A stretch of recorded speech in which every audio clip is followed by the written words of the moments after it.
Wakao, for example, Mount Kenya University, the fees by now is relatively low compared to band Manyithindo Ginitia.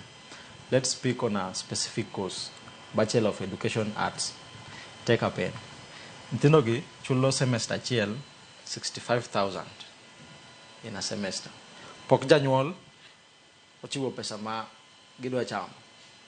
Pok ichulo pesa rent kata hostel ma nyathi dake. Janyuol ni en nyathi ma is jobless. Janyuol jobless, oonge tich. Ma itemo nyisi janyuol ang'o in such a case. Utemo nyiso janyuol gi ni like ntie gimiluongo ni the rule of necessity. And education is one of the necessities owinjo bed ni nyithindwa yudo. Ang'o omiyo sirikal keto garama mar somo. To ne jotendwa, wang'eyo ni gin ma gi approve ga the budgeting allocation. Ka ok ginyal golo the CDF funds te kare, ang'o mamono gikawo nus pesani. For example, the president imiyo 3 billion. Boro onyalo yie mondo gol nus 3 billion neno. Mondo 1.5 billion gol. Kwa dhiri governor mimiyo for example 600 million. Wakaw 300 million ne. Kamano down to jotendwa te. Mondo water in the education sector. Kwa timoma, ipani pes mwachoko gi in this pante. Nyithinda di, ma kod jonyuola di, ma at least dhi yudo yot from that. Ang'eyo ni mano samoro Collins ok nyal duoko. Nikech ok gibede budget allocations. But koro mae specifically to jotendwa. Bende ginyalo yie, nwang'e ni gin be wayiero gi, ok wadwa wegi nono.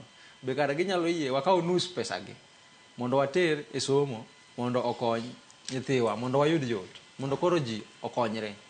Kik gibed ni gin gidwaro te. Because, for example, Mount Kenya University, iyudo ka nyathi achiel, oyudo basari abich.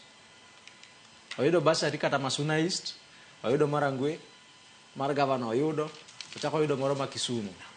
Mano nyisi ang'o. in such a case.